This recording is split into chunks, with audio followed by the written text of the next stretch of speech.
Hey folks, welcome to another little episode of Real Country with Jeff and Melanie. Today's episode is another one of our Halloween tales, a little celebrating fall with some spooky stories and different traditions and things going on in the fall. Today I was going to tell you a little tale that a hunting buddy of mine told me, and I'll let you decide what you think about it. But I believe what this fella told me. So here we go.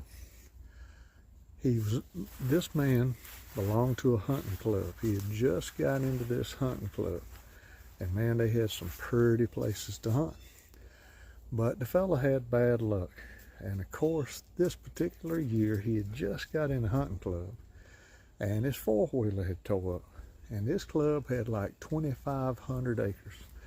And to get to the best spots, you had to have a four-wheeler. Your truck just wouldn't get there.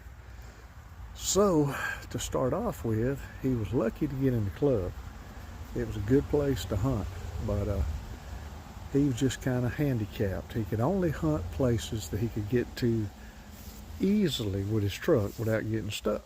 So, there was a spot right off one of the main highway roads that surrounded the hunting club, and some of the guys was trying to help him out, and they told him, well, here's a spot and nobody ever hunts it. And he was kind of leery. He said, well, if it's such a great place to hunt, how come nobody hunts it? And they said, well, are you a nervous guy? The guy said, no. He said, well, you hunting right beside a graveyard. He said, a graveyard? Because they're out in the middle of the country, the woods. They're not near a town. And what it was, 100 years or more ago, the property was on an old southern plantation. And over the years, the property got broke up, timber companies bought it, and there was just existing graveyards, family plots. They were there so long ago, most of the names and the dates were faded. And the people in the hunting club didn't know who they were, and there was 2 or 3 of them. A couple of them did have a few dates on them, and they dated back to the Civil War. So this particular one, you just right where you went to pull your vehicle off the main road to go into the woods, you had just enough room to get your truck within about 10-15 foot from being off the road, and the grave started right there beside the road. So the guys went and looked at it, and there wasn't many. There was probably 6 or 8 old headstones. Some of them were broken in bad condition. And then once you walked past there, it turned into a beautiful hardwood bottom. Big giant white oaks and hickory nut trees, and a creek stream that ran through it. I mean, it looked like something out of a painting, but nobody hunted it. So the guy said, well, I'll take it because I need a place to hunt. And it fit what he needed. It was right beside the road, so he could park. And all he had to do was walk in a couple 100 yards and pick him a tree, climb up and hunt. But then he asked them, said, well, if it's so good, how come y'all ain't hunting? And they said, well, because of the graves. And said, the graves, big, bad, macho men like y'all, and you worried just because it's near a cemetery, I said, no. Said, one of the headstones, if you hadn't noticed, go back and look. There's a baby's stone in there. The headstone's gone, and this was just a flat marker, concrete slab. And said, there's a baby buried in there. They don't know who it is or how old it is. But years ago, they said some of the men would go in there to hunt. And as a deer hunter, you go in the woods before daylight. And you try to be where you're going to hunt before the sun comes up. And you stay in the evenings till the sun goes down and completely dark. And then you ease out. And some of the men swore that some mornings and some evenings when it got dark, or right before the sun come up, they'd hear a baby crying. And, because of that, they got scared. They wouldn't hunt the place. Nobody was hunting. So this old boy said, well, hey, I ain't scared of live men. I sure ain't scared of dead men. And, with all respect to the people buried in the cemetery, I ain't superstitious. I don't buy into all that. And I ain't going to worry about it. But I'll take the place to hunt. So the guy hunted. And, as you will do, you'll think about what people tell you. And the guy thought about it, but he just took it with a grain of salt. Didn't worry about it. He went in for daylight, and he was always respectful walking through the cemetery because there was no option. You had to walk through it to get to where you was going. He just took it as being respectful when he approached it, coming and going. He'd speak to the people just generically. Morning, folks. Hope I don't bother y'all. I'm headed in to do a little hunt. I'll be out of your way in just a minute.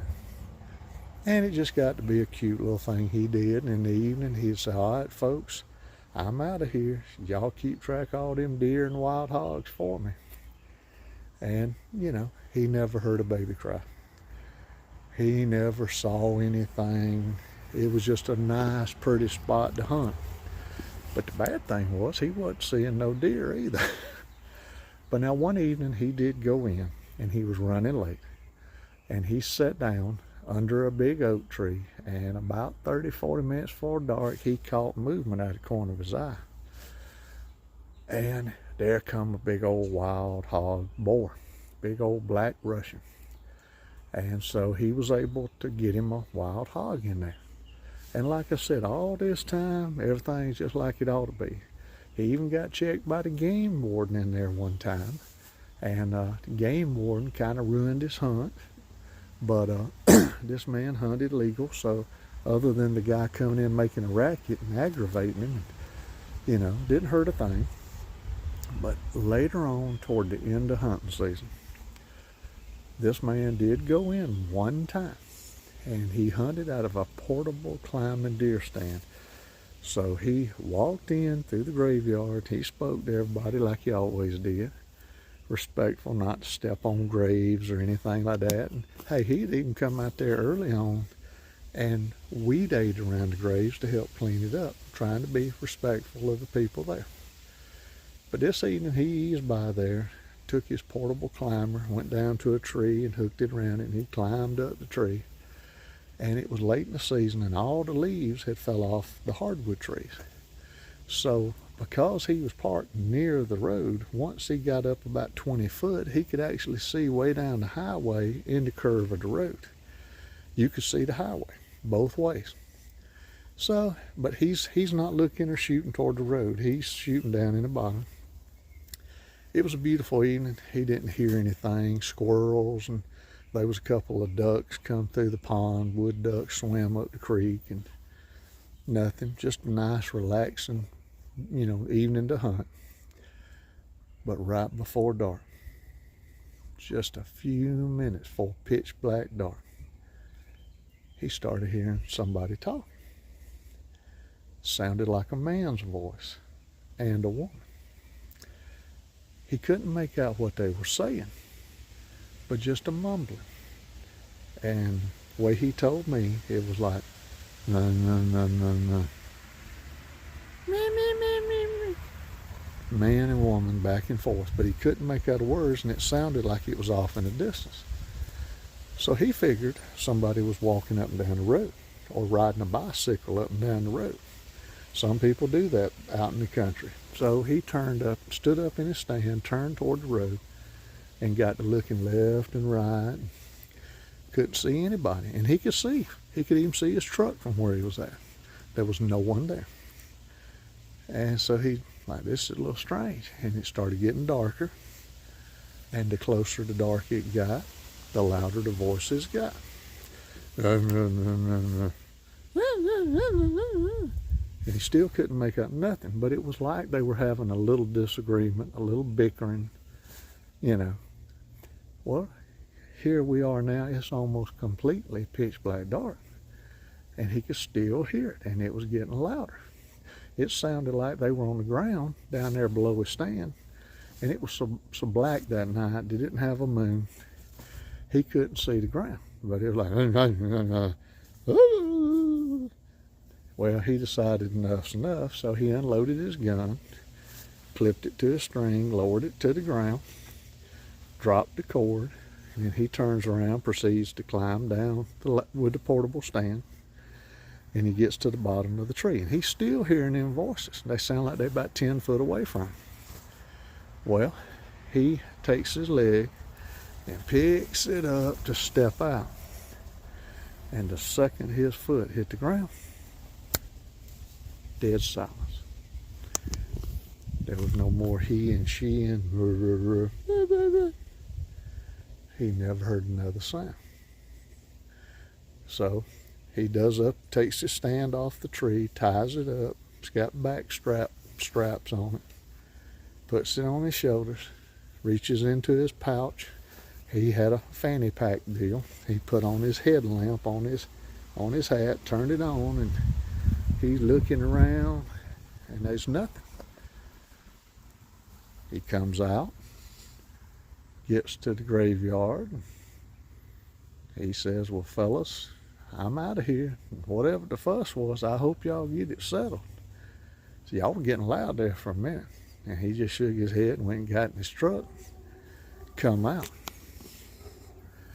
Next year in the hunting club, he didn't hunt down here either. Now, I know the guy, and he wasn't scary, but he only saw the entire hunting season that one hog, and he was wanting to feed his family, so that's why he gave it up. Plus, he got him a different four-wheeler, and then he could get back in the backwoods, and then he started killing a bunch of deer and hogs. So, even though the crying baby never showed up, he never heard anything. What was going on with the man and the woman's voices? Did he hear something? Was there something going on? And why did they stop when he hit the ground? You decide. Boo! Take it with a grain of salt. But the guy tells it, and he swears it really happened to him just the way I told you. I believe him. I've been knowing this guy most of my life. So, there you go. Next little installment. There you go. Maybe you had a little fun. If nothing else, there's a hunting story / ghost story you can tell somebody. And those little graves, as far as I know, are still down there. So, hopefully the next guy that got it had better luck hunting and wasn't bothered with men, women, or babies cutting up. But anyway, folks, just for the fun, just for the season, the fall, and Halloween coming up. Hope you enjoyed it. I got a skeeter trying to bite my ear. If you enjoyed the little story, please hit the like and subscribe. Tell your friends. Just some good, clean fun for fall.